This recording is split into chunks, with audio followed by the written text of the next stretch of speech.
All right. Hey, y'all, it's your boy, John Atala, and I'm really excited and honored to have Karel from Stand Strength on my channel today. Karel is a very knowledgeable personal trainer. He's been uploading great content to YouTube, and he has a great bear mode physique recently. So I want you to introduce yourself, Karel, to the audience. Hey, how's it going, guys? My name is Carl King, StanceRain.com. I am the big kid of YouTube fitness. I'm much thicker than I would say most of my contemporaries and peers, but I just like food. I'm very much a fan of training hard throughout the week and then ending the week with Korean barbecue and all you can eat sushi. uh, Perfect. Sounds delicious. So, oh yeah. uh, I recently saw your bear mode physique, and it got me thinking again because this I remember from back in the day when I used to consume like a lot of like athlete necks and things like that. And I've Mm-hmm. been seeing some changes recently with more natty YouTubers coming out. And it's can you be big, lean, and strong now as a natural lifter? I remember back in the day they used to. I don't remember who it was. They had a triangle. They're like, you only get Mm-hmm. two corners, and you can't Yeah, have yeah. all three. Mm-hmm. And I think with like bald Omni Man recently, like it's like he's big, Dude. lean, and natural. Big, Mm-hmm. lean, strong, and natural. So, do you think this is sort of changing with our knowledge and our training techniques, and just seeing the limits pushed over the past couple of years? Most definitely. Obviously we're getting smarter. While science kind of like lags behind what's going on in the gyms, like when you're actually doing your training, coaching people, coaching yourself, while it does lag behind, it is like much further along than how it was before. But even more so than that, one thing I feel has increased significantly is just the overall mindset of most people who aren't going into the gym.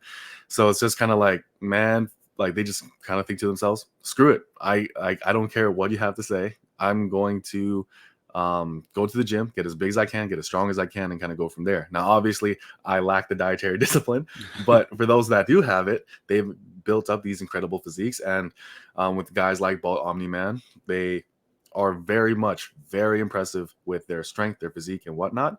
But then even further than that, like if you look at guys who are more focused on hypertrophy exclusively, like some people will say that they're not as strong.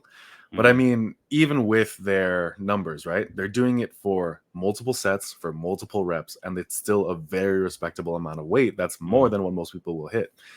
Just recently, I was very humble and very gracious to be tagged in an Instagram post where someone hit a 100 kilogram bench press for a 1 rep max, and Awesome. it was a good rep. And one thing I feel kind of sucks as a result of like internet fitness and social media fitness is the idea that, oh, that's normal, that's average. And Right. it's like, yeah, in our small little area of the world, that's not really where that comes across. But when you look at gyms, when you go into a gym, how many guys can actually bench 2 plates for good reps? Right. Not many. It's actually incredibly rare. Even a 315 deadlift, a lot of people think like, oh, that's so little because they're thinking of like these monsters pulling 600-700 pounds. But in my opinion, I'm just like, no, like remind yourself, like every achievement matters along the way. Like some people think that this is a race somehow. The way I kind of think about it is just it's like a hike, Yeah. how difficult a hike will be will depend on every single person, their level of fitness, their background, their leverage, like, even like the amount of weight that they're carrying. But all that matters is that you make it to the peak. It doesn't matter if someone started the trail an hour before you. Like, of course they'd be ahead of you, but you need to be able to congratulate yourself along the way. You need to be able to feel proud of yourself along the way, which is why when I posted my bear mode physique, I knew for a fact that some people would be like, cut when, or like, like, damn, I'm sure there's a buff guy underneath there somewhere. But at the same time, it's kind of like, show that you're proud of what you're accomplishing, Mm-hmm. show that you're pursuing something meaningful to yourself. I think it's good to be proud of where you're at too. Like Yeah, a lot of definitely. this in the gym is more time dedicated than I think we give credit towards. It's like, Hmm. okay, I've been going 5 years. Be like, how do I get you like you? I'm like, go for the gym for 5 years. they're Yeah, like, yeah, they're like, sometimes no, that's all you can say. yeah, it's like, I mean, of course, all of the basics in place, but Hmm. how many people are really giving that time and dedication to get the results they really want?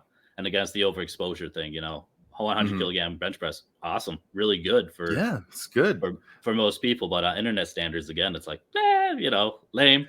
Right, Like, because like John only benches 315, and here's like Alpha Destiny 405, and you're like, okay, I don't know. yeah, and then they're just like, who are you to talk about strength? And then I'm just Right. like, well, who are you not to listen? You probably Right. bench less than me. Yep, exactly. Where are So we on the hierarchy? yeah, I yeah. don't actually So want to phrase it like that, but it's just right. I mean, it's funny yeah. thoughts. But like one thing too is like, I look at guys like in my gym and stuff like that, and like I don't bring them down at all because like they're in the gym, they're working out, they're working hard, they're trying to get better. So like there's no reason for me to do so. Hmm. But then like it's just important to, not just look on your phone all the time and think about like all the people who you like assume are just better than you and whatnot, just by based off their numbers. But like, don't forget about yourself also, where like I forgot who it was where I heard it from, but essentially you don't compare yourself upward, so you don't compare Hmm. yourself against people who are better than you because they're better than you, but you compare yourself to first and foremost who you were previously, and you should be better than who you were before. But if you really do need that ego boost, then you do kind of need to remind yourself about where you're kind of at. You Hmm. can compare yourself to people in worse scenarios. And the thing is, most people don't have a 225 bench. Most people don't go to the gym on a regular basis. Most people don't live a healthy lifestyle. And then when you kind of think about it that way, you can kind of congratulate yourself a little bit. Now, obviously, don't go around like to other people and like impose that on them. Just have that little private dialogue with yourself saying, I'm not nearly as bad as I think I am. Hmm. Because then when you kind of have that mental hiccup in your own training and in your own life where, what, like I'm like, no matter how hard I try, I'm not I'm no good, right? They just think I'm no good, right? But then they forget, like, but are you getting better? And usually the answer is yes. But because Right. they refuse to look at the fact that they are getting better, they don't think they are, and then they give up. They give up. They feel like they need to make other people give up, or they need to make people feel bad for trying to keep going. Hmm.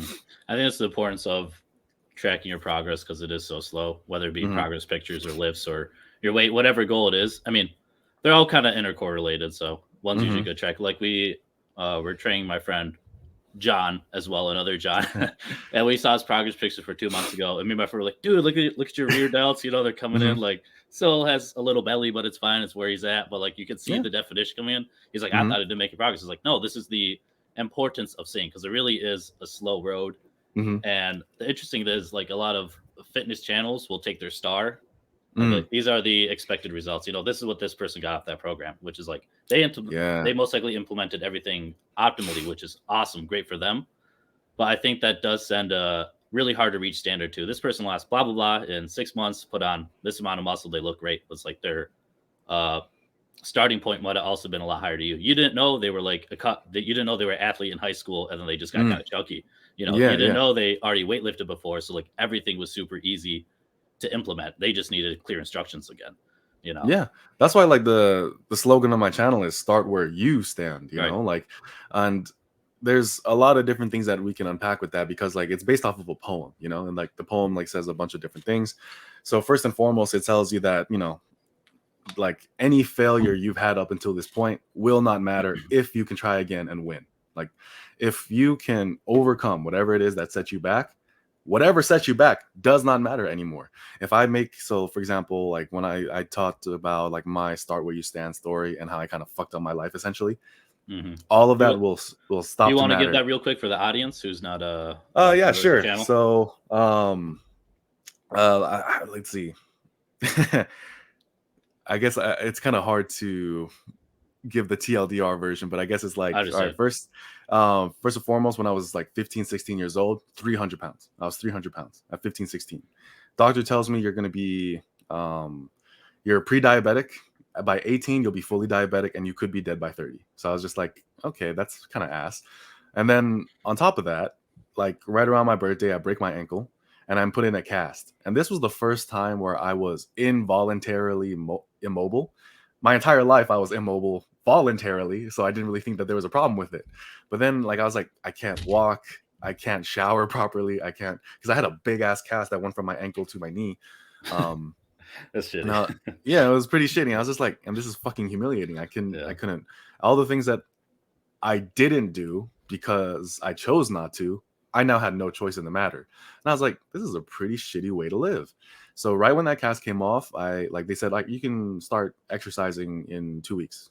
I said, fuck that. I went to the gym and I hit upper body because I was just like, I can't do anything with my leg. I'm not going to be irresponsible, but it's like, what's stopping me from doing my upper body? So it's kind of like start where you stand, you know?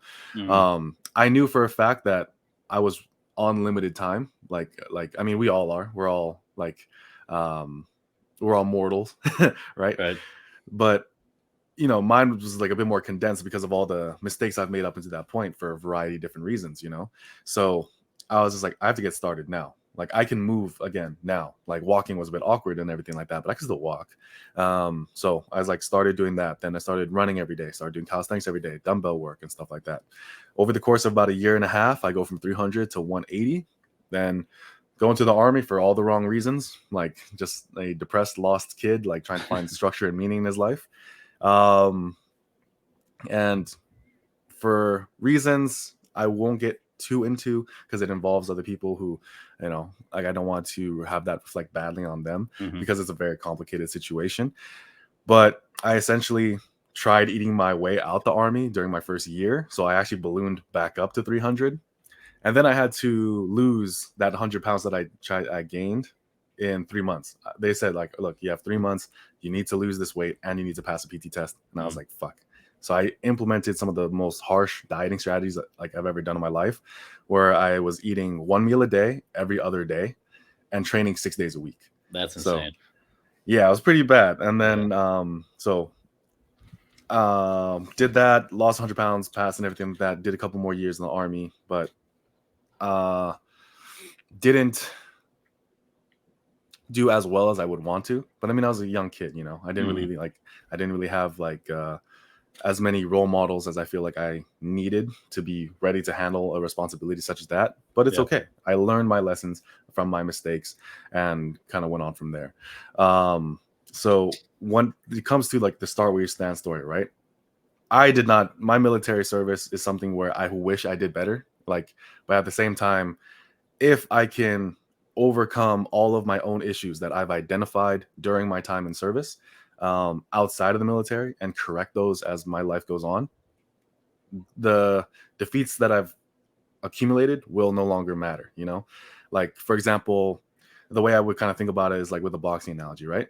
Everyone wants to be that guy who's like 50-0, you know, everyone wants to be undefeated, undisputed, whatever.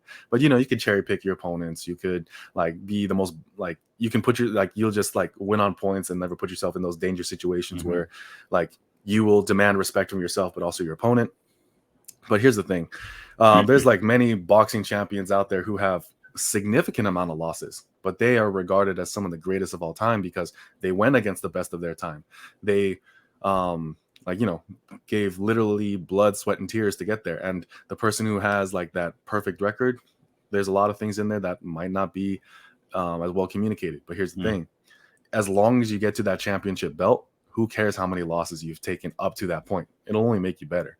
So the idea that we want to be undefeated is incredibly naive.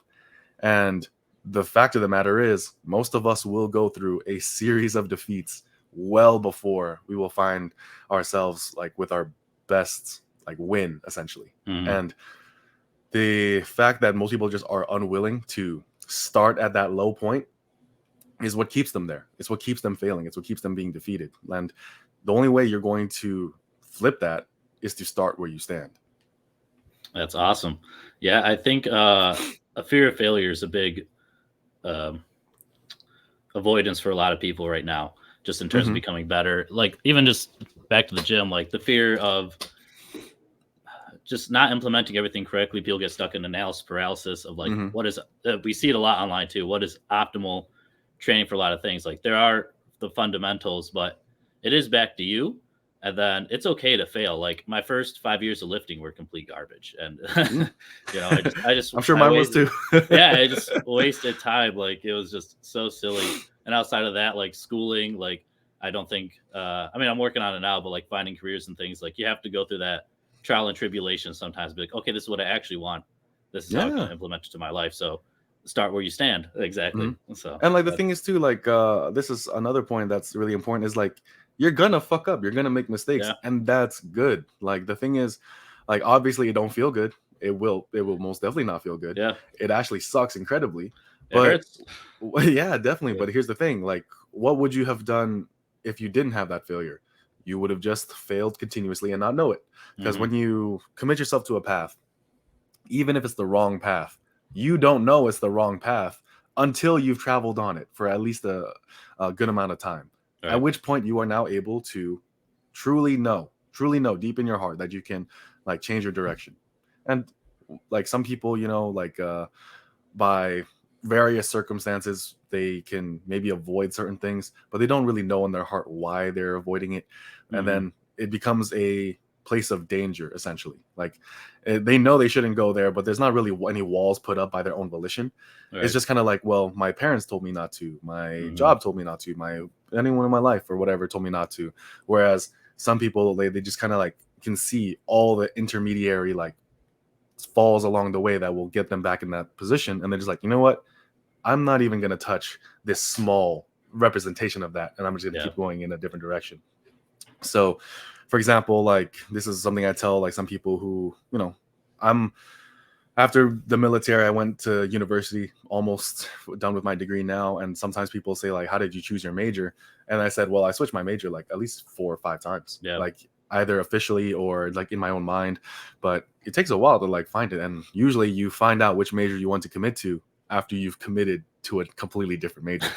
That's Now, like obviously you can't do that like forever. Like you kind of have to make a yeah. decision at some point. A lot of money, a Um, lot of time right there. yeah, it Yeah. really Yeah. is. But it's still something that you can recover from. It's still something that you can like overcome later in life. I agree. Like I think this kind of like fatalist mindset is just horrible. I had a similar avoidance. Like after I finished community college, I did volunteer work for a year with the Marine Corps. Mm, I was like, I'm just gonna take a year. I'll figure it out after. Then I got to that point of the year of volunteer work. I was like, shoot, I just need to pick something. yeah. But Mhm. it's really good to try different things out. I didn't feel like I had the luxury to experiment some more, even though I did. I just put myself in that box as like I chose it and I'll go, which is fine. I'm working with what I got now, so Mhm. that's always good. I have one friend who changed like 3 times and is like very successful now too. And Mhm. so it's Yeah. like it's So good to find, experiment, see what you like. You yeah, know. because we like to think that like oh, I didn't get it right, so then I'm just like making like more trouble for myself.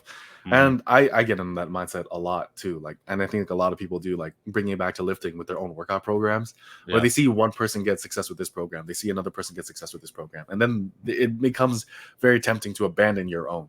Yeah. And that's like just one of the worst things that you can do, really, because then you're interrupting your own ability to learn about yourself. You're interrupting your own ability to learn about what works for you.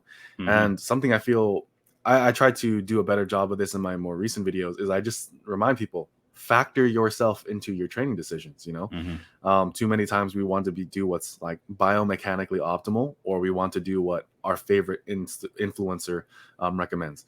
So those are the only two things we're looking at, like Hmm.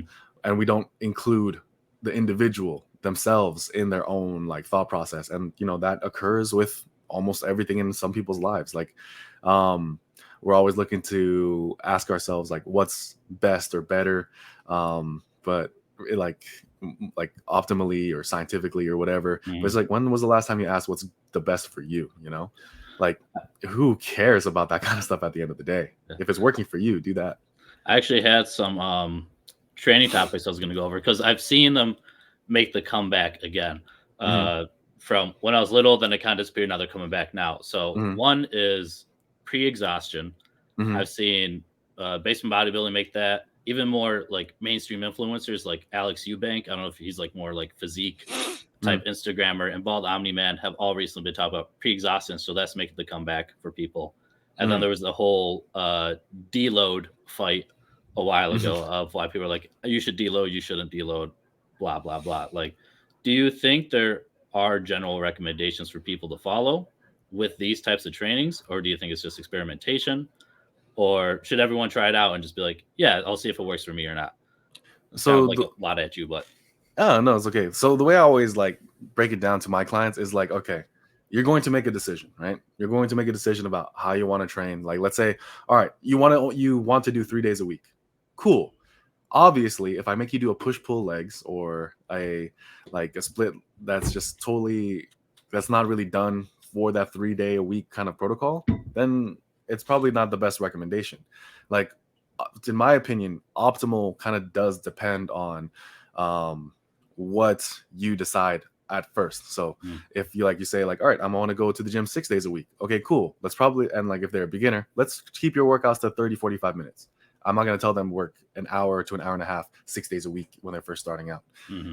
Oftentimes it's just kind of like, we kind of think that this concept exists in isolation. The pros and cons are static, essentially.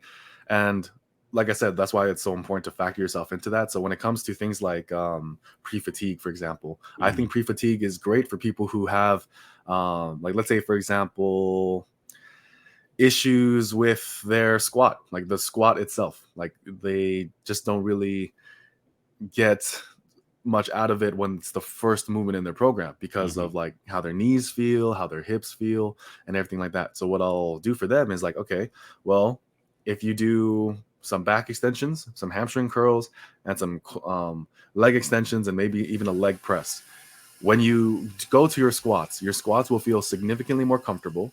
Yes, you will most definitely be hitting less weight, but you're also much closer to your proximity to failure, which is much better for hypertrophy. So in that case, pre-fatigue is a good thing. But then let's say, for example, you have someone who's like, okay, I want to be the strongest man alive. All right, buddy, we're going to pre-fatigue the fuck out of you. Pre-fatigue becomes stupid. Like, so it's very much dependent on your initial decision. And people oftentimes will not make a decision and only look at data. And that's where paralysis by analysis comes from. Because they think, okay, I'm going to look at the data and then I'm going to make a decision. I think it's much better to reverse that. Make a decision first, and then look at the data to try to make your decision intelligent and like give you an actual roadmap forward. Because that's really what's going to make you have results anyway. It's the fact that you've decided to do something and you've committed to it. I got you. Yeah, it's really strong because I see a lot of people start one thing, flip flop the next week. About the next, not even, but over a short period of time frame, it's like you might have actually gotten results if you stuck with it for a little bit. The problem is it's a slow game. Yeah. So even you might have to give at least a month or two to see if this technique will work. Versus, you were in the gym for a month or two and at least you got some exercises. That's worst case scenario. The best case is it actually worked and you put on some hypertrophy, your strength, whatever your particular goal is. So I think that experimentation, like you're saying, for your own personal goals is very, very important. No. And one thing I want to add to that too is like I would actually extend out the amount of time people should try to commit to something. I would say 3 months is the minimum.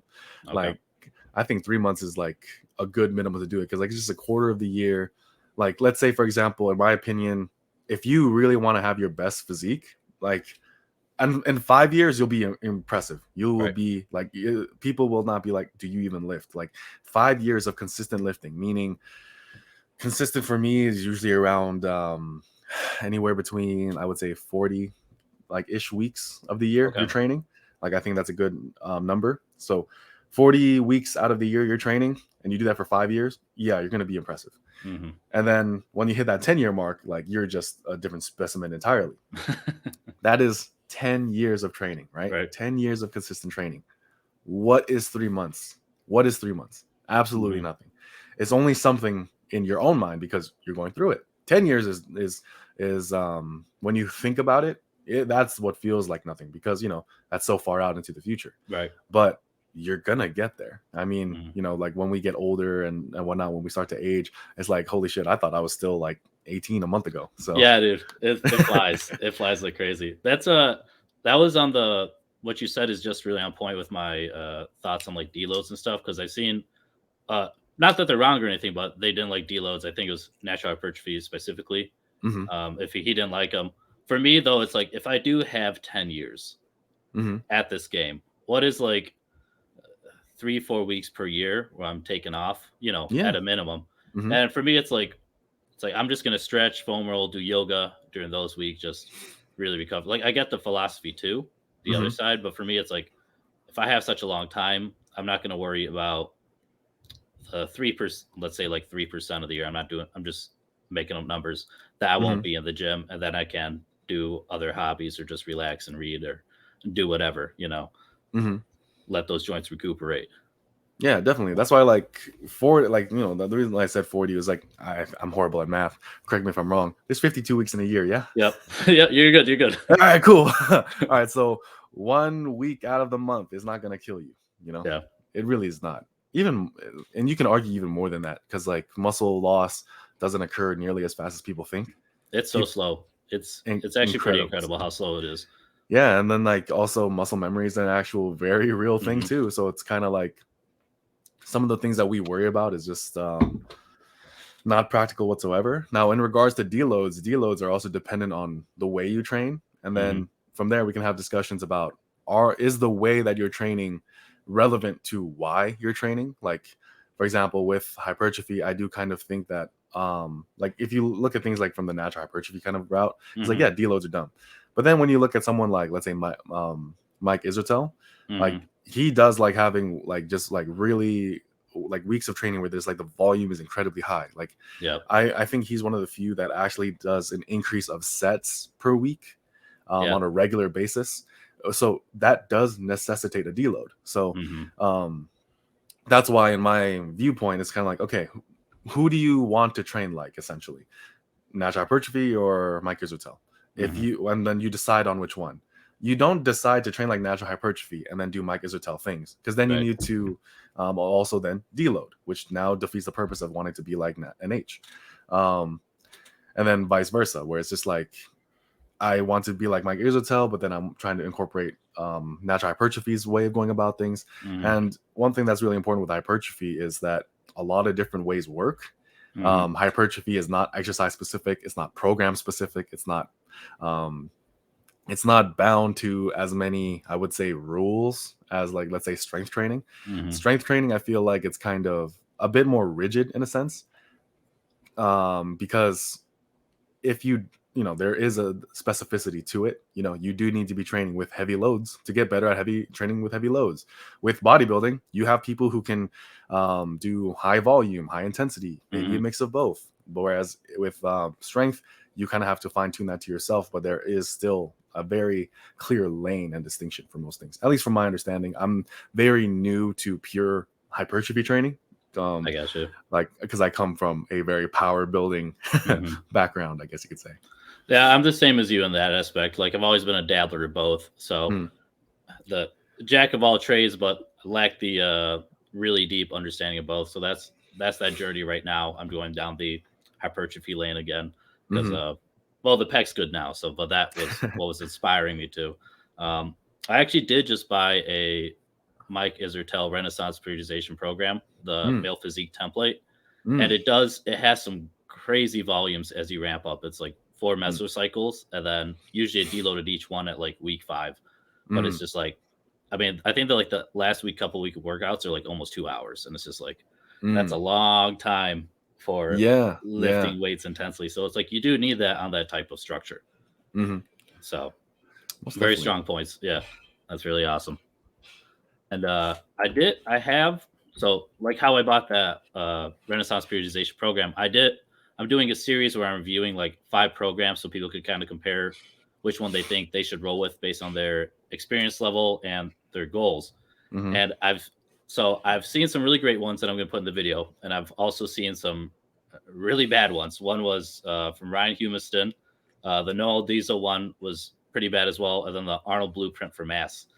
And most of it was just like really excessive volume, like really growing workouts, just absolutely obliterating the muscle, which might work for some people. But the question is, are these programs like from guys on the sauce or with a little extra help?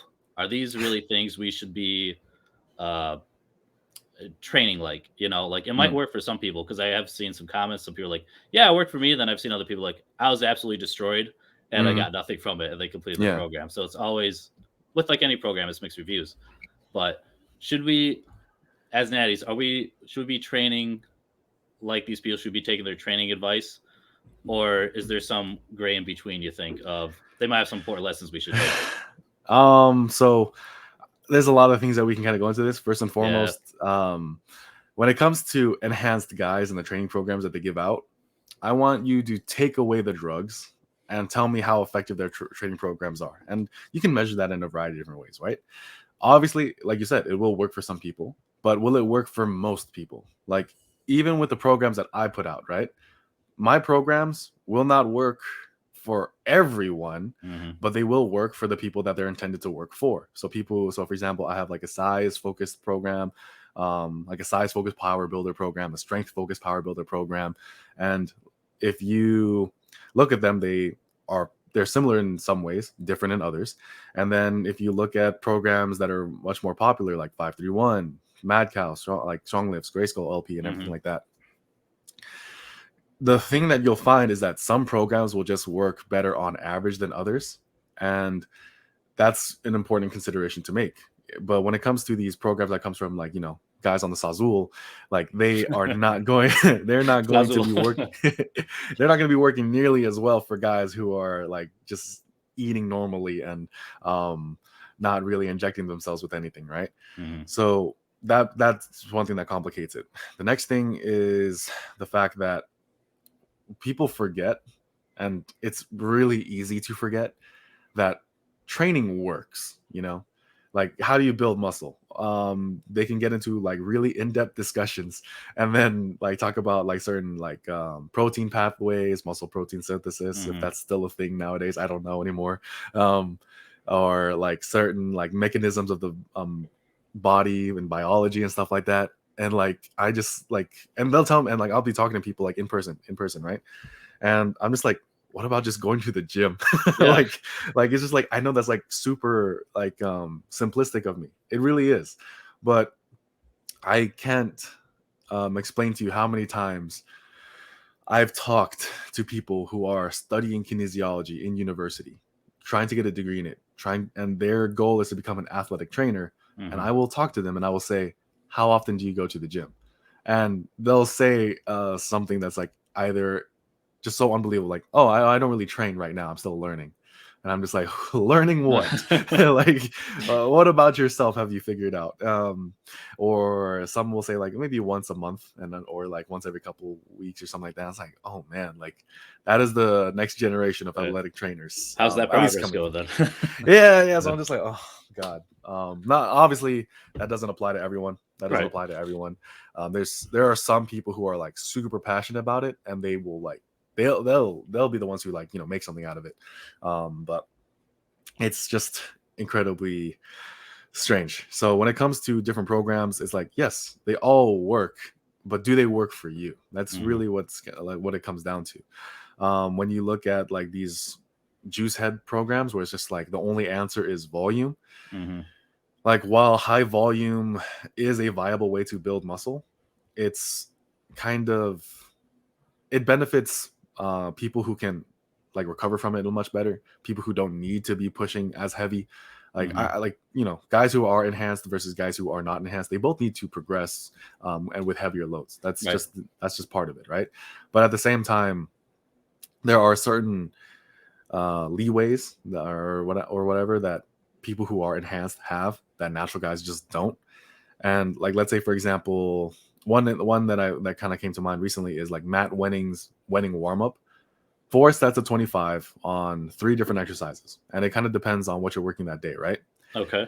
So let's say you're doing a bench press workout. You do 4 sets of 25 of, let's say, tricep press downs, 4 sets of 25 on reverse curl or like rear delts, and then some type of row or rear delts, and then you do 4 sets of 25 on some lighter version of a press, like maybe a dumbbell incline press or something like that.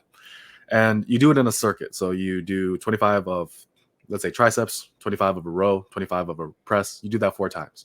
Okay. And then you go into your main work of the day. The reason why Matt Wenning recommended it was because he found like during one world record attempt, like he could hit the number he wanted to in the gym, but he couldn't do it on the platform. So the answer he came up with, which was a very intelligent answer, was I just wasn't big enough, or I wasn't fit enough, is kind of what his reasoning was. So that's why he incorporated it. But one thing we do have to recognize is not only is he, worlds above us genetically, he's also enhanced. Yeah. And as a result, for people who do use 4 sets of 25, which is something that I used to advocate and used to do myself, I thought it was cool at first, but then I did find that And while it was cool that are you able to make progress running that protocol for your warm up? Yes, most definitely. But I found that when I took it out for myself and for most other people, they just did a lot better in their training.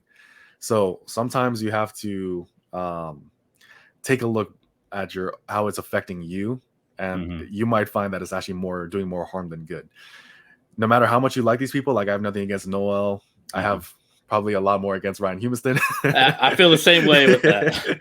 It's like I like Noel Diesel. I think he's a force of good for the most part, and no issues with him. But at the same time, it's like, well, it doesn't really matter how much you like a person if they're giving you advice. It's like, how good advice is that to you? Like, I have a friend, like he unironically, well, I probably shouldn't say that, but he listens to Jason Blaha, implements some of his ideas, and does get results. And at which point I'm just like, I'm glad you're getting results, is all I'll say. I got you. Yeah, Ryan's one of those. I was going down the rabbit hole. This was like, he started a couple of years ago, but this was like just looking for different exercise variations and stuff. So he was just chock full of like a ton of things. Some were good, but most I was just like, I'm never actually gonna implement any of these things you're saying. It was like a lot of weird Athlete X variations too, like a plate curl, like things like that. It's just like, I mean, it might work for a bit, but a lot of that was just really silly. Yeah, I think Noel, good on camera. Yeah, exactly. Let's get a camera. Noel's really good. I mean, most of his just like stuff is pretty short from what I've seen from him. So it's kind of hard to fuck up in that span of time. Yeah, exactly. It's more like shorts content. So, do you have any people you're currently recommending to people? Like I always recommend, I recommend you a lot. Thank you. Bob Omni-Man to watch. Jeff Nippert is typical. He's probably been very influential mind, Alpha Destiny, like that. Do you have any influencers you think like consistently give out good information? Of course, you can disagree with some things, but who are you pointing people in the direction towards usually? So for me, I usually point people. First recommendation is usually Alpha Destiny, quite honestly. I've been following him for the longest amount of time, but one thing that I like and respect about him is that he's never really gotten stale in the sense that he, like, you know how some people say like, I'm always learning, but then they're just learning about the thing they're already doing.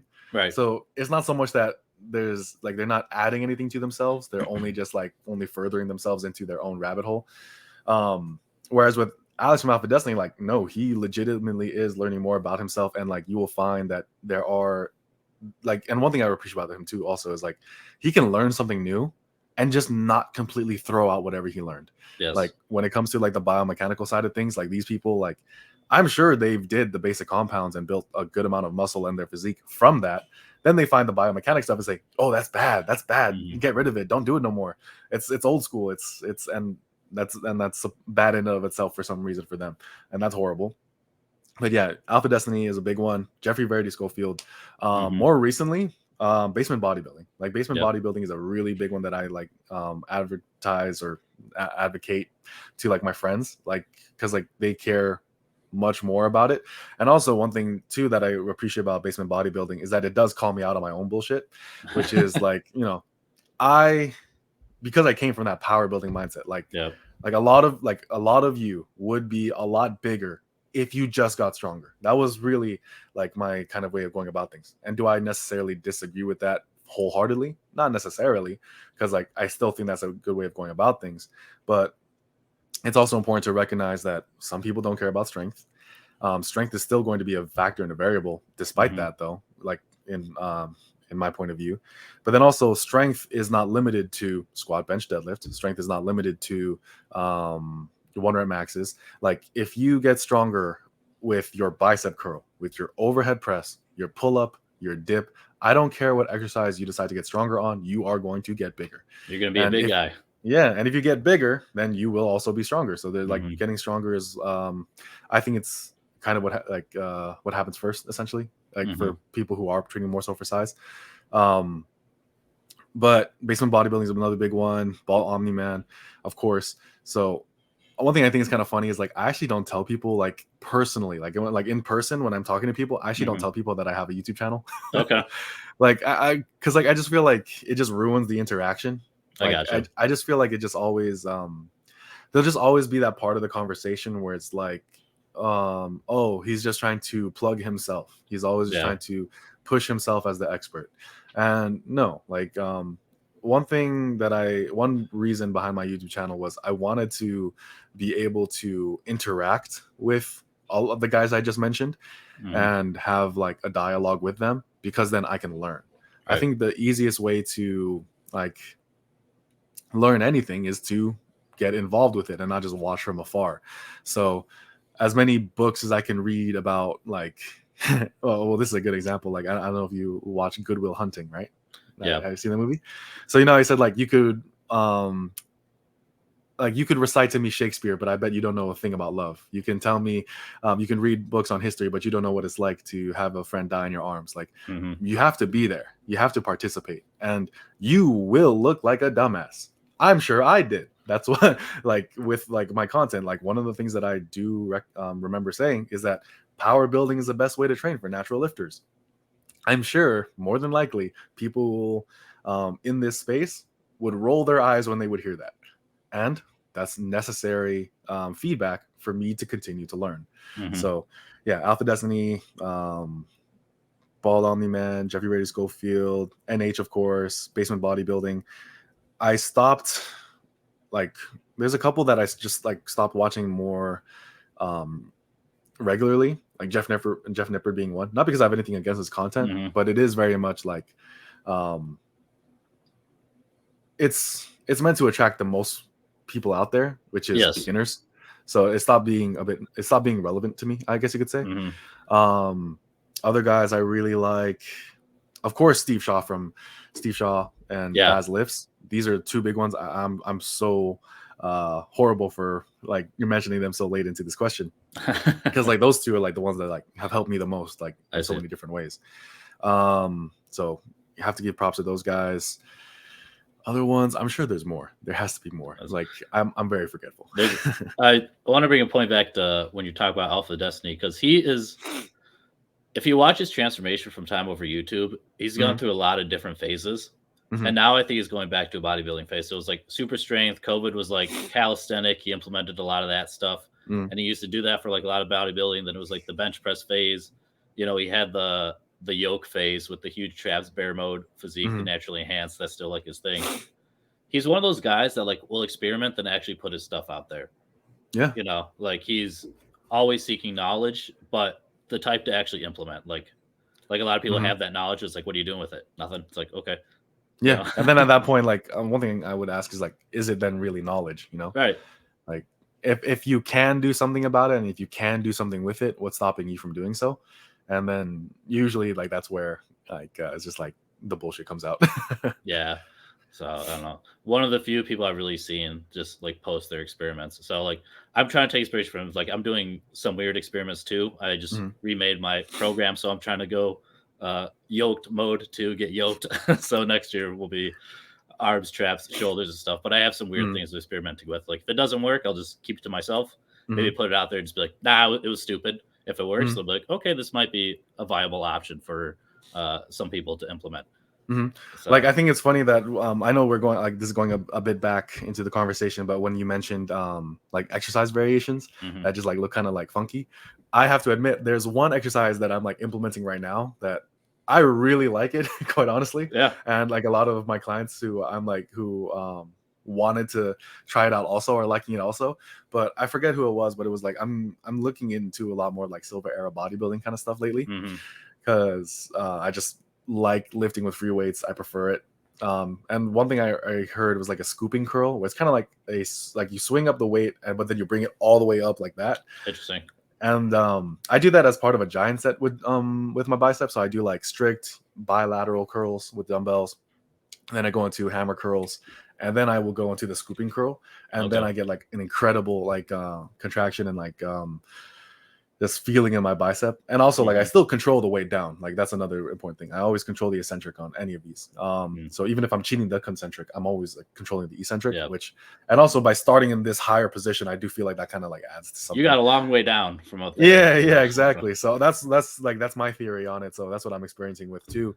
But here's another thing. It's just kind of like I enjoy it, I'm putting a lot of effort and intention to it, why wouldn't I grow from it?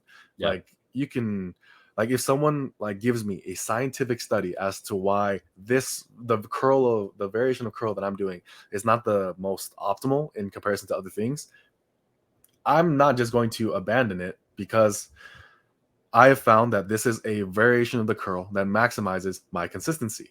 Like, and that is incredibly important, like with a lot of the exercises in your program. How do you build buy-in into your own training? You do things you like. Now, obviously you can't just do that like forever, but sometimes you kind of can. Yeah. For some people, most definitely. Like, but if you don't have like goals of being like the world's greatest, and your goal is to just be a better version of yourself, Yeah. you can definitely have a lot more enjoyment in your training rather than just trying to like find what's like scientifically optimal out there. Yeah, I really got stuck down that rabbit hole. It was like I love Jeff Nippard's stuff, but when he Mhm. did he released like the optimal training series for like each body part, and I was like, I Mm. have to do this Yeah. curl, this many reps, this many sets, and it's like if it's not following that plan, it's like, oh, I'm gonna miss out on like Mhm. my 1% gain. It's like, Yeah, yeah. well, why am I doing it if I don't like it? Yeah. So it's just always that question. Find what works for you. Do what you enjoy. Just show up. I'd rather have you do something kind of stupid, but at least you're showing up. Yeah, You're and putting like in some work. quite honestly, like I feel like a lot of people would get so much more out of just having one or two exercises that they like for Hmm. each muscle group. So for example, I actually struggle a lot with bicep training, which is why like I'm very grateful for this dumbbell variation of the curl. I got you. But for the most part, if I were to whenever I was consistent with bicep training, it was always if all I did was more sets and of barbell bicep curls. So Mm.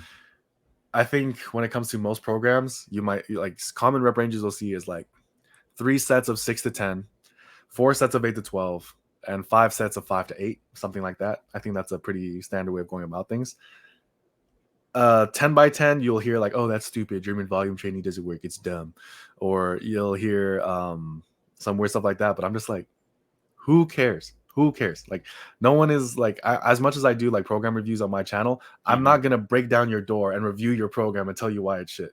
Like, like so what I found is that rather than trying to do 3 different variations of a curl mindlessly because it's optimal, because Hmm. you should do 3 sets of this and then 3 sets of that and then whatever, I will find the ones that I like to do and just do more of it. That's it. And I feel most people will benefit from that more so than trying to find a bunch of different exercises that they can do. Now, obviously, I do think that if you're trying to maximize your arm growth, that then Hmm. becomes important, but for good and especially good enough for you, that's where you can kind of like deviate from optimal. Yeah. Because and oftentimes that's what I find helps the most amount of people when I coach them. It's like, oh, I thought I had to do this and that. No, like, yes, will that work? Yeah, but it's not really working for you right now because there's no heart in it, there's no Hmm. intention behind it, there's no passion behind it.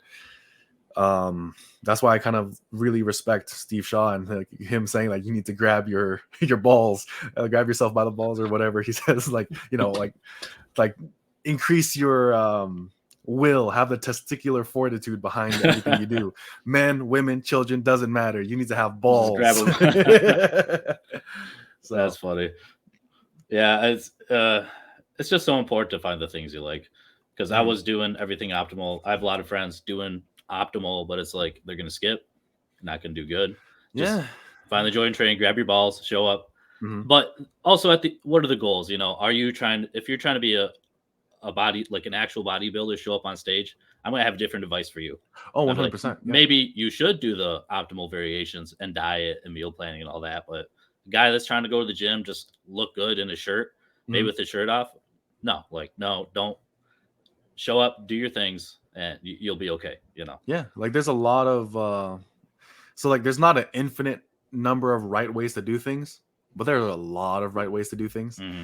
So that's why like factoring yourself into it is like always so important because people they think that they need to train like the pros Hmm. to just get better.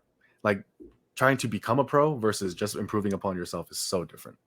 Yeah, you mentioned you were looking at more old school bodybuilding, and I was watching the I don't know if you watched the Golden Era Bookworm on Yep, YouTube. I've been digging through a lot of stuff. Okay, so we're on the same page. So I was looking at the Eugene Sandow Bronze Era training, and I was like, so for those who don't know what it is, basically you have like 5-pound dumbbells, and you're just doing if I'm understanding correctly, you're just doing super high reps. It's like 100, and you're just focusing on the contraction like super hard in that set. You do this a couple times a day. So it's like 5 pounds, squeeze really hard with the dumbbell, like tons and tons of reps. Like, and I was just like, okay, would this work? Is that how this guy's like looks really good for back in the day? It's like, Mhm. is that actually got his physique, or is this a meme from like a fitness magazine back in the day? I was wondering if you had any thoughts on that. The thing is, like, that's where our fitness knowledge and information kind of started. Yeah. But that doesn't necessarily mean that's where we have to end back up, you know? Like Right. we've evolved essentially. So I mean, like I said, could it work? Possibly. I mean, I think we have to remember, like, I think he was pretty short, wasn't he? Like, he was pretty short. Yeah, I think it was a shorter guy. He was incredibly lean, and leanness can definitely kind of skew our perception of how big a muscle is. Like, for example, I was just having a conversation with a friend, and he looks absolutely massive in his photos where he's 160. Okay. So I mean, at 160, how big are you really? Like, but in right lighting with proper leanness, a pump, you're gonna look incredibly impressive. I mean, look at TikTok, look at Instagram. Like, you have these kids who are, by all intents and purposes, not that big, but the lighting's hitting them right. They're lean, and then they do look good. Like, and Yes. like they've worked hard to look that good. But at the same time, like, that's something worth considering. They just weren't that big. But then when you look at guys like, so going past Eugene Sandow, like guys like John Grimmick, Marvin Eder, he's a big one that I've been like looking into a lot more. Like, and everyone knows Steve Reeves, but even guys like Reg Park, like, I know some people kind of dispute his natty status, but for me, like, even guys like Chet Yorton, like, for me, in my opinion, Chet Yorton and Reg Park are natural. Like, they were able to. I'm gonna have to Google Reg Park real quick. Oh, he's the guy who trained Arnold. He was Arnold's okay. Inspiration. And then Chet Yorton, look him up too. Like, he was so these two are related to Arnold in a way where it's just like, all right, so Reg Park, he coached Arnold or something of that nature. And Chet Yorton, he was the only one who beat Arnold in a competition. Okay. But obviously this was before Arnold was, Arnold. I got you. Still counts though. Still beat him. Right? Like, I'm sure there's someone out there in the world who like played basketball with LeBron James when he was like really young and beat him and said, I beat LeBron James. It's the old 50-year-old man on the couch drinking beer. I beat LeBron James in basketball once. Like, Dad, you were 12. It doesn't count. Yeah, like he's like, he was 4 and you were 12. Of course you would.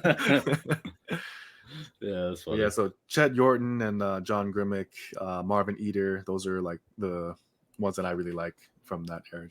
Reg Park too.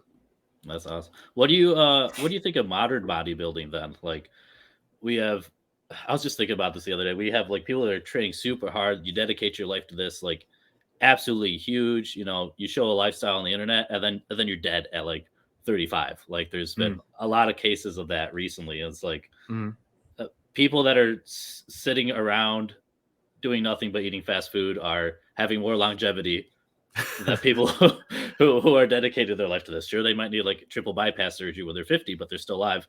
Do you appreciate the modern sport, or do you think it's kind of like far gone now? I know there's a couple different categories for modern bodybuilding, but do you have any general opinions on that? I think I will never talk bad about someone's decision to live their life the way they want to. Like, I'll say that. So if someone does want to just devote their life entirely to that sport, who am I to say anything to stop them? That's one point. The second point is, though, it's kind of unfortunate how the modern like spectator of the sport of bodybuilding is incredibly like, I hate using this word, but it's the only word that comes to mind, is incredibly toxic. They're usually a small, non-muscular, not really serious about training kind of thing, a person. But then at the same time, they will absolutely shit on you when you yourself as a bodybuilder, if you were a professional bodybuilder when you're not lean. So there's one example of a bodybuilder who recently passed away from a heart attack, and that's because he wasn't really able to take an off season. He did like this one, like he went to do a guest posing with higher body fat percentage, and it was guest posing, and people were mad at him for looking worse than when he goes to the Olympia. And then from that point on, he would have, like, he felt like compelled to maintain a certain level of leanness in addition to his already, like, supra physiological dose of drugs and like size, so that's just incredibly horrible. Like that's one downside of it as well. And then another big thing is this, like and this is something that we touched up a bit on earlier, but it's just worth reiterating. The idea that you need to do what the pros do just to get better is just totally insane. What a pro needs to do, they do it because that's what their sport requires of them. If your goal is just to get better, meaning bigger muscles, losing fat, getting stronger, will there be a lot of overlap? Will there be a lot of similarities? Yes. But you actively putting your life on the line just for a marginal amount of improvement is not going to be as necessary if you are not going to step on that stage. And the idea that all of our information should come from that perspective, where they are willing to sacrifice their health to do so, that's horrible. And that's why I think we kind of run into this issue nowadays where we have Sarm goblins, basically, who are like, it's like building muscle naturally is such a waste of time. And as a result, like, that kind of idea is like, it's such a waste of time. And what do? They trade their time for, internet clout, bigger muscles, essentially. And they're literally detracting time off of their lifespan because they don't see the value of time. And they think that they're wasting it if they're natural. And that's just incredibly stupid. I've actually been getting advertisements now on my YouTube channel. Not on mine. So just when I'm watching other stuff, I get advertisements under for like all the weird stuff. Now I'm like, I like, because I've been watching videos on Sarms again. So it's like now all the advertisements come. It's like, this is not okay for little kids. It's just not right for teenagers to be like, oh, I can just buy some weird drug on the internet right away. It's just, it's so bad because I can't even manage that pressure as a 17-year-old wanting to get big and then be like, oh, here's the shortcut. Like, I was impatient as a 17-year-old, everyone was. It's just definitely, you don't understand the value of time, like you said, to just trade it off. You're gonna trade it at some point. Yeah. In your life, time is like, the clock is ticking and everything like that, but you have a lot more time than you think, Yeah. And like, there are, like I said, like there are things that you can find personally worth it to trade your time for, but I don't know. It's kind of like, it is a difficult situation, but for the most part, when you are that young, and you are deciding that you are okay with trading time away from your life, like that's a bit premature in my opinion. Yeah. Because I'm trying to imagine like being me in high school, like doing my football workouts, be like, it didn't work. Well, one, it was like crap training, but then actually started doing it. It's like, I think Jeffrey Verity was touching on this point. Like maybe when you have like 5-10 years in the gym, and then if you really want that, like if this is really part of you, go for that, like, because then you have knowledge and experience. And actually, I had a question because you're the philosophy guy. So I'll ask about it. Do you think, what is the balance for this? Like, is people being open about their use more detrimental to their viewers, or is it better because it's open? Is there like a gray area that's like, I'm not going to say I'm natural, but I'm not going to say I'm a substances, but then here's my fitness programs. Like, is just being open about it promoting it? Or do you think being open about it is just so people know, so we don't get unrealistic expectations? But then do we think, because we see people on it, that if we want that physique, we need these drugs, these Sarms, whatever people are taking, testosterone, TRT now, everything. So the way I look at it, right? Like, I mean, a common talking point is that in states where they have the most strict, like anti-drug, stances, they have the highest drug use. But then also, like guns in Illinois, basically. Sorry. Yeah, and of course. Yep, exactly. Yeah. And then also like, the ones that have the most sex education, like those are also the places with the highest like teen pregnancies or whatever. So you like some people say that, oh, then we should just do nothing, let it handle itself. That's like not necessarily the right answer either, because then when something is not regulated, then it just grows too far out of our control, and then there's a host of problems there too. So the thing is, like, then some people feel defeat. It's like, well, you're damned if you do, you're damned if you don't, so who cares? And then that's not the right answer either. Like, the thing is, like, as much as we would like to have a clear-cut answer in life, oftentimes we can, like, most often anything that we kind of put forward is just like an like it's an inductive argument, meaning it's just the most probable outcome as to what would be better. We don't really know, but this is most likely what's going to be better. So the problem with, like, let's say transparency, right? The problem with transparency is that they are only showing the good side of it, at which point you have to ask yourself, is that truly being transparent? I would say no. So when people say, like, hey, look, the transparency stuff, like, it's not bad because, like, look at all this, and then people have more information about it. Yeah, they have more information about the good, but that's not really, if you're trying to show nuance, but you only show nuance on one side, is that really nuance? So you see that, hey, my testosterone's higher, my physique looks better, I get bitches. Like, like, it's just like, damn, I want to do that too. I want bitches. Like, let me get on drugs. And it's like on there, like, and then on the other side of things, it's like, you don't talk about it at all. You just say, like, no, don't do it, don't do it, don't do it. Then what's the number one way to make people do something? Tell them not to. So there is most definitely a gray area, and that's why I kind of do appreciate efforts to say, like, at least wait until you're 25 or something like that. Like, wait until you're 25, wait until your brain's fully developed, wait until you have 5 to 10 years into the gym, like, where they give you actual factors, like, are you planning on making a living out of this? Are you planning on competing at the world level? Are you where they ask relevant questions to it, and also ask things like, are you willing to potentially sacrifice years off of your life for this? When you ask those questions, right, because, like, it becomes a bit easier. But then when you just say, like, hey, do you want to get muscles in a shorter period of time? Of course. Like, yeah, it's like, hell yeah, yeah, let's definitely go. Like, who wouldn't say yes to that? Like, right. like, if, like, let's say, for example, someone was offering you, like, crack or heroin, it's just like, hey, you want to go meet Elmo? You want to go meet your childhood heroes and, like, do some cool shit like that? It's just like, it's like, fuck yeah, that sounds fun as hell. Like, but then, like, it's the quality of your questions, that usually determines the quality of your answers. Like, are you, so, like, if you say something like, are you willing to trade 10 years of your life for 1 pound of muscle, 10 pounds of muscle? You can find a scale there. It's like, for 10, if I get 10 pounds of muscle for 10 years of my life, fuck yeah, it's worth it. For 1, hell no. There's that. And then let's say more information comes out about what that actual, like, ratio could be.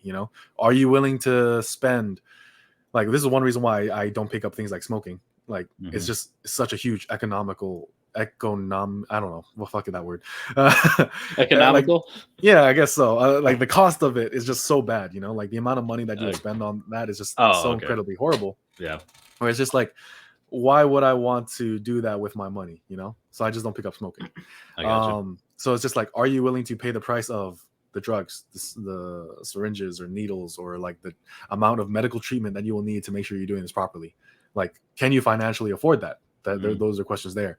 So if we are going to have an open and honest discussion about it, we can't do it with only, like, rose-colored glasses, and we can't just say, like, well, for some people it's worth it, and usually for the people who it's worth it for, they also have other things in their life that allow them to do it too.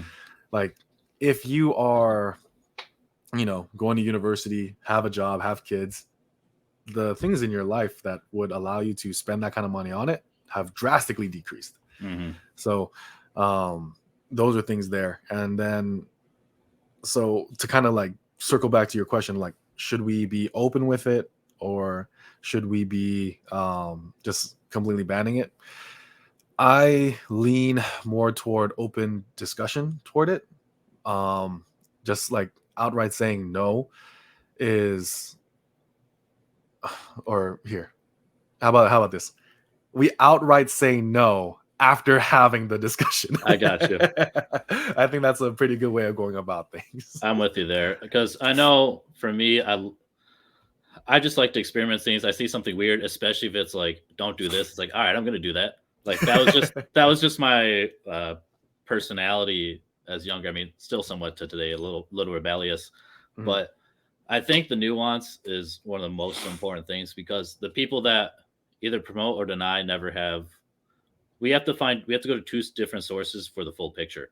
You Mhm. know, usually, and with social media now, it's super hard to get that full picture because your feed is always curated to you.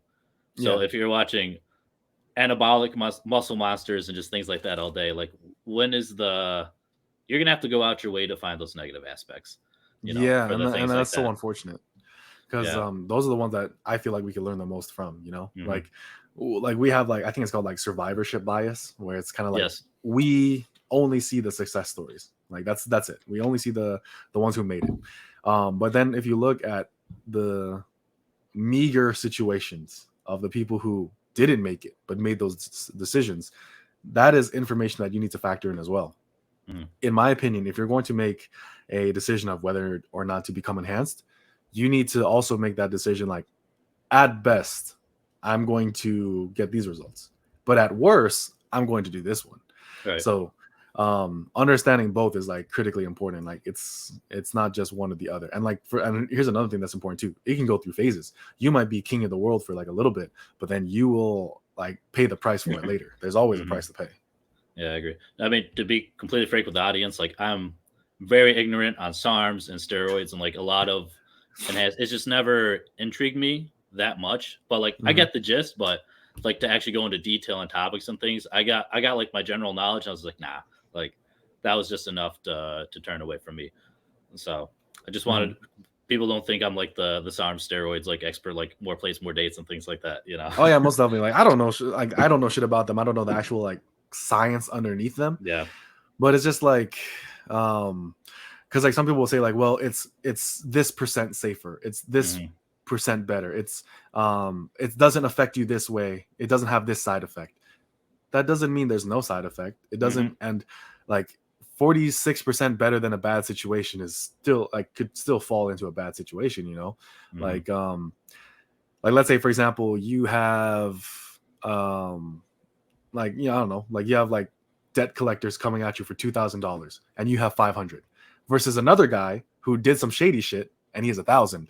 Like you're still in a bad situation, you know what I'm saying? You're still a day. You're still gonna get Yeah. banged later. Yeah, like the baseball bats are coming out, like Right. you're like it's you're not scot-free just because it's X% better. Yeah. So for me it's like I tend to approach things from that practical standpoint. Like you can argue with me all day on the science and you'd probably be right, but at Hmm. the end of the, like practically speaking, I'm just like, what would you tell most people to do, or what would you tell, like, let's say even someone you cared about, even better, Right. like someone you care about is asking this question, are you going, and like we can get into a whole discussion of like, if you really cared about them, would you then even recommend something like that to them? But then so there's discussions there, but yeah. Yeah. It's a tricky rabbit hole, but and I think most people could be like, no, at the end of the day, Mhm. like I don't. I mean, maybe someone wants their dad to be a SARMs monster, but I think most would be like, no, I just want my dad to live long and healthy so I can spend time with him, Yeah. or your mom or a loved one, whoever it is. Hmm. I think that's gonna be your. But when it comes to ourselves, it's like, yeah, I'll trade whatever time. Let's get over there. Let's Hmm. let's reach my goal faster. The patience game. It's things come with maturity. I think as 100%. Yeah. a Like decade later from 18, or 17. So exactly. That's why like this is a dangerous mindset to go into, but I kind of like heard this idea and I just kind of bought into it for quite a while. And that's like, I'm not winning any type of shows, any type of competitions for at least the first 10 years of my training because I'm just not genetically gifted. So why mhm. not just like perma bulk for 10 years, get as big and strong as possible, and then do one really good cut? I kind of fell into that mindset for a little bit, but I was like, you know what? Like, it's kind of hard to do 10 years of just not looking the way I want to. Yeah, that'll take a toll on your mental health, especially if you care about physique and things like that. Hmm. Some people can Yeah. handle it, but I'm finding that I'm not. So I need to like the reason why I posted that bear mode video, which I'm kind of surprised at how well it's doing. I really liked it. It was short, simple, showed you off. It was good. Yeah, thanks, man. I really did. But it's just like I'm working on myself, you know, like I'm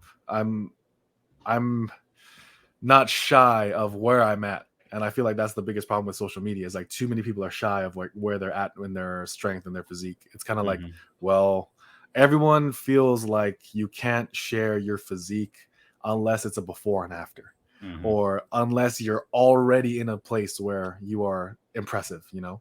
Like, no, show that shit along the way, man. Like, like it's more real that way. Because then if all you see is like, hey, this guy's strong, this guy's big, this guy's whatever, he must have always been that way. Yeah. No, he wasn't. No, the hell he wasn't. So we need to show people that more often.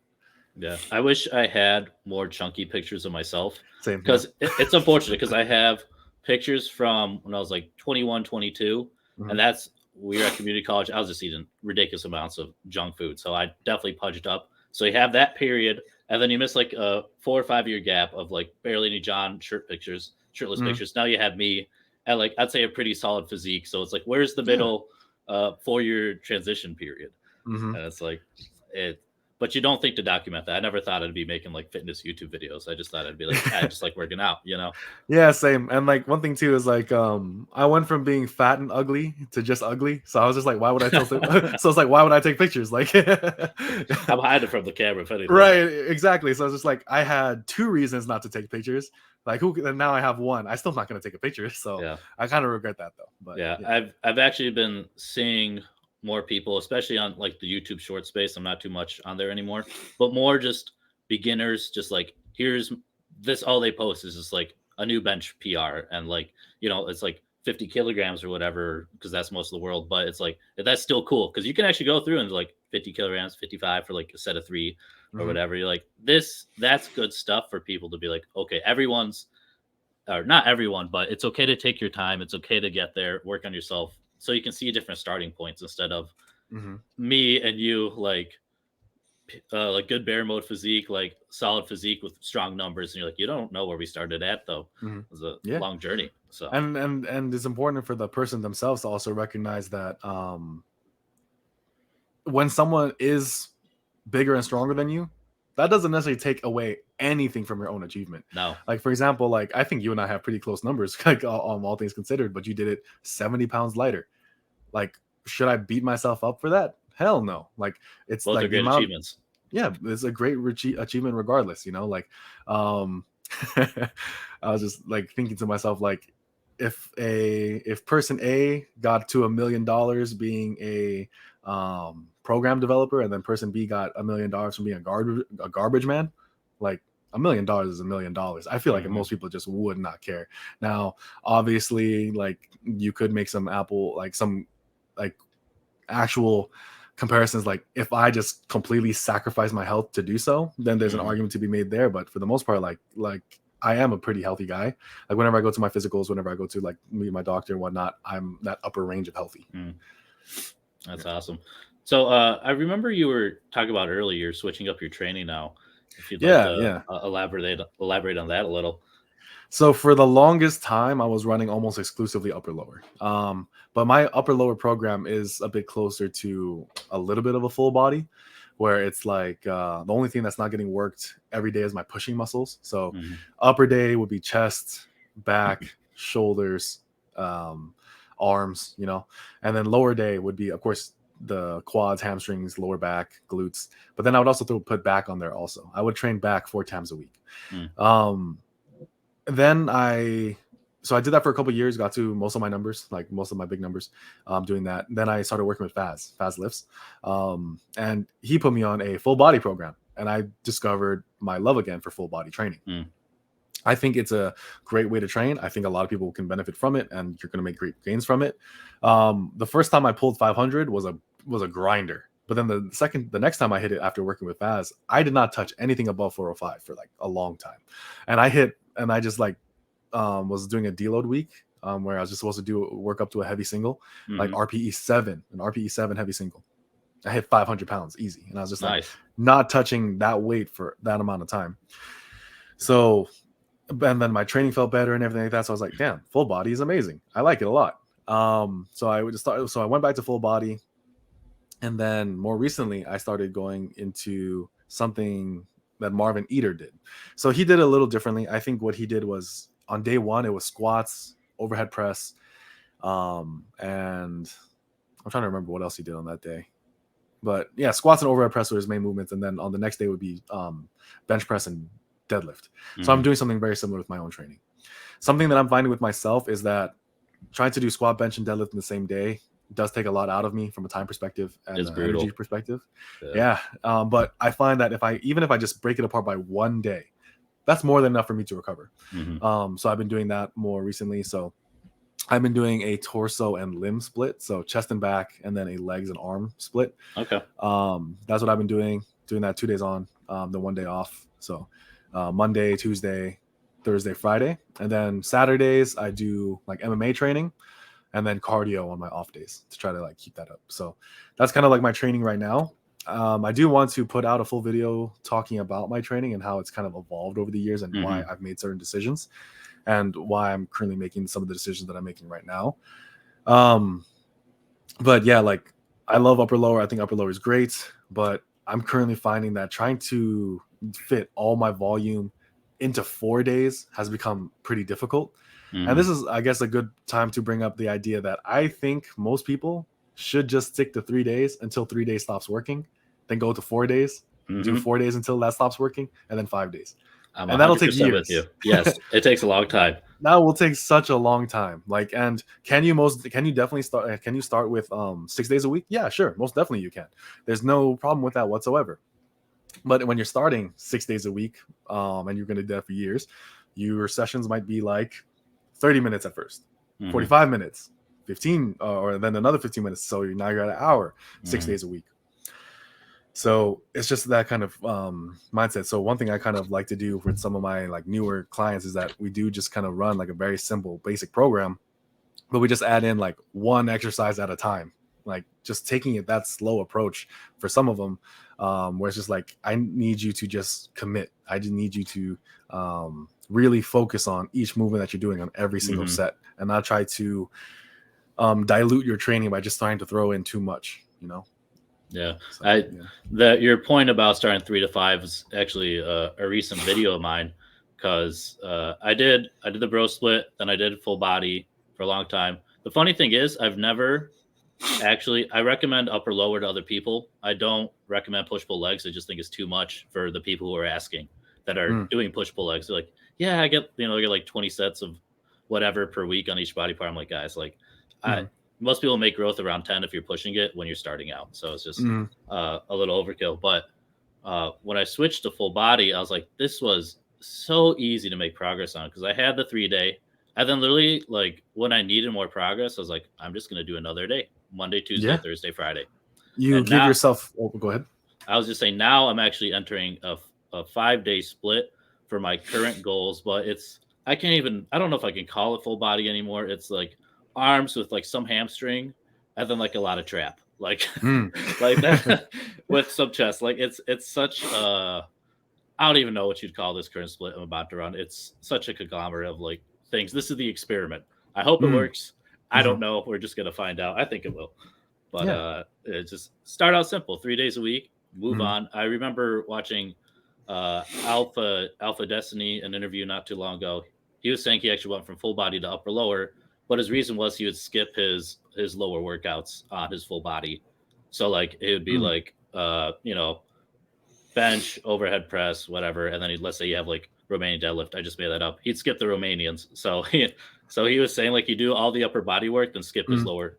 But on a lower day, it's like either you're doing it or you're not showing up to the gym. So like that was his the reason he switched to the opposite of what me and you seem to be doing right now. Yeah, so. Like I'm not gonna lie, like I had to be very careful about how I did my upper lower, because if I didn't put deadlifts on Friday, like my last lower body day, I was not showing up. I was gonna skip that day for sure. So when it came, and that's why I also added like back and bicep training to my leg days. Like that's what kind of gave me buy-in to going to the gym. And then also one thing I really liked about your point is like when you start off at the lower end of things, you give yourself an ability to keep moving forward. Because then, let's say you're starting with 3 days a week. You maximize, you get as much as you can from it, and then you add that 4th day. Where do you go from, like, if some people are already training 6, do they go to 7? No, Right. like, You and then never rest. You never sleep. you just never rest there. So the thing is, like, when you do that slow buildup, what's cool about it too is that eventually you will need to reset. So it's kind of like like it's just like a very automatic linear progression that starts to affect more than just sets and reps. You start out with 3 days a week, keep doing that. Like, things are starting to get a little stale, add a 4th day, spread out your volume and do a bit more volume. Then continue to do that. You continue to make progress. When that ceases to work and maybe your goals change, go to a 5-day split. And then you have all these options available to you. And then eventually it's like, well, 6 days a week is just not cutting it. I am training way too much, not getting nearly as much recovery as I need to. Let's come back to a 3. And then at that point in time, you have accumulated so much data about yourself, about the exercises that will, like, that for a fact will be hitting you hard, that you'll be able to progress on, which will be necessary for you to grow or maintain certain muscles. And then when you do that on a 3-day split, your training is much more focused to you as an individual. And that's when you can kind of get into the discussion of advanced programming. Like, an advanced lifter knows how to program for themselves. Like, and I don't just mean like they know about programming. Like I feel like that's what makes someone go from the novice to the intermediate stage. But when you legitimately know how to factor yourself into every single training decision, that's when you're advanced. That's why there's no such thing as an advanced program out there, because it's highly individual to yourself. So either you are working with an incredible coach who knows a lot about you, or you have gone to a point where you've coached yourself up so much that you are in full understanding of yourself. So I think really, really solid points, especially I don't like there's the mesocycle and then we also have the macro cycle, right? So I think with that, like the 3 to 5 day split over, like, I'm talking about years, that's the easiest way to get that progressive overload into, like I recommend people, if they're starting out, let's say 3 sets of 3 for, so you're getting 9 total sets per body part per week. Easiest is, if you want more, add another set each day. Now you're at 12, let's say 6 months down the line. And then if you don't want to do 5 sets per time, add another day. And then boom, 4 times a week. I think the learning about programming, I don't know how many people really want to put in that time though. Like, I love it. For me, it's fun. Well, I know a lot of people are just like, here, tell me what to do so I can get progress. But if you're really trying to optimize for yourself, the knowledge is essential, or to have a really great coach, like you said, like you, for chance. Thank you. Yeah. It's the knowledge is so important, but for people just starting out too, it's like you can take a template, bring the right mindset, you'll get results. You might not, but whatever pertains to your goals are. So find the right outlines for you too, Yeah. Yeah, because one thing I'm a huge fan of is just finding a program that you can commit to. Like, that just, you look at it, it's like, that looks fun, I want to do it. And then you just modify it over time. Like, while I do sell custom training programs, I make it a point to ask, what program are you doing right now? What do you like about it? What do you don't like about it? Are you consistent with it? Has it been giving you results? Like, and then from there, I'm just like, okay, cool. I'm going to make you a program that looks incredibly similar to that, puts into it the things that you like, but then also with educated decisions about how to progress that over time. Because that's really all you can do. Like, for example, if you like full body training, that, like, like basic 5x5, like, kind of stuff, but then we just add things in depending on your goals, your ability to recover, and things of that nature. We, like, changes are done on that. This is the point that I really like from Bald Omni-Man's video, like a wants and needs analysis, like, what do you need to hit your goal? And then what are some things that you want to have buy-in into the program? Like, those are the most important things. That's awesome. I actually had a programming question for you, because it's been very popular at the gym I go to lately. I see a lot of newer lifters coming in and training neck and forearms very intensely, even though they don't really have the base for it. And my personal philosophy for, like, programming things like this is, like, I don't think it's things you should focus on, because we've seen a lot of examples. Like I remember Omar Isaf and Kiri Elite Fitness, they grew their necks without ever doing neck training, because, like, let's say the deadlift, you're overloading your traps, which might transfer to the neck, and then you're also holding heavy stuff, which will work your forearms. I've just seen a lot of new people programming things I wouldn't recommend them for them to start out with. Like these are like I'm not trying to put them down, but just smaller dudes starting out, you know. Yeah. So, like, obviously, the best way to maximize the appearance of a muscle is to isolate it. Mm-hmm. But to maximize the size of the muscle, it's to train in a more compound fashion, in my opinion. It's to train. It's just to pack on the most amount of muscle you possibly can. So you want to have bigger forearms. All right, cool. Do your pulls, do your squat, do your deadlift, your rows, your pull-ups, do anything that requires you to hold your like heavy weight into your hands, and then on top of that, do isolation. Mm-hmm. If you just do one without the other, both are like in isolation not enough. Like compounds are not enough. Isolations are not enough. If I had to choose between one or the other of which one to do, I would go with the compound route. But at the same time, that's why I said like to maximize the appearance of the muscle, which does increase the size of it as well. To improve the size and the appearance of a muscle, isolate. But to pack on the most amount of muscle, you have to do compounds. But if you try to just do one or the other, it's kind of like making a peanut butter and jelly sandwich without any peanut butter or jelly. Or even worse, it's trying to make a peanut butter and jelly sandwich without any fucking bread. Like, like good luck, you know. Peanut butter jam soup. Right? Yeah. They're in there. Right. Like so. When it comes to smaller guys and especially them, like a lot of the old school bodybuilders, like essentially the last generation of natural bodybuilders before I would say where we're at right now, most of their training was done like with heavy basic compounds. Almost all of it. Like now there's a lot more nuance to it, but the basis of their training was most definitely big, heavy compound movements that then they would increase the volume of their isolations as they got closer to their competition.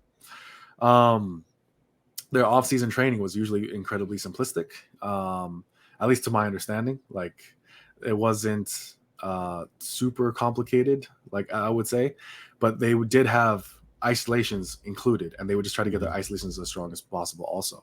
But you can't, like I said, you can't have one without the other, and I think that's the biggest mistake. It's like in my most recent video where I talk about like the two drivers of hypertrophy, like I make the point saying that like anytime you try to simplify things down to one basic answer, you suspend your own reasoning, and then you have to take more and more leaps of faith. And sometimes faith is the only answer you have, and that's the best answer. But when it's not, it's actually a pretty bad answer to have. You should use your reasoning. You should use your, your inference to the best explanation. You should use what's been shown time and time again to be effective. And we kind of know that it's compounds and isolations. I'm with you right there, man. Hey, I think it's been a great discussion. Do you have any points or questions you'd like to hammer home before we sign off on this one? No, I think I did a pretty good job, like just beating the stick. But yeah, like, but one thing I do want to say is like to everyone watching this, it's be proud of your accomplishments.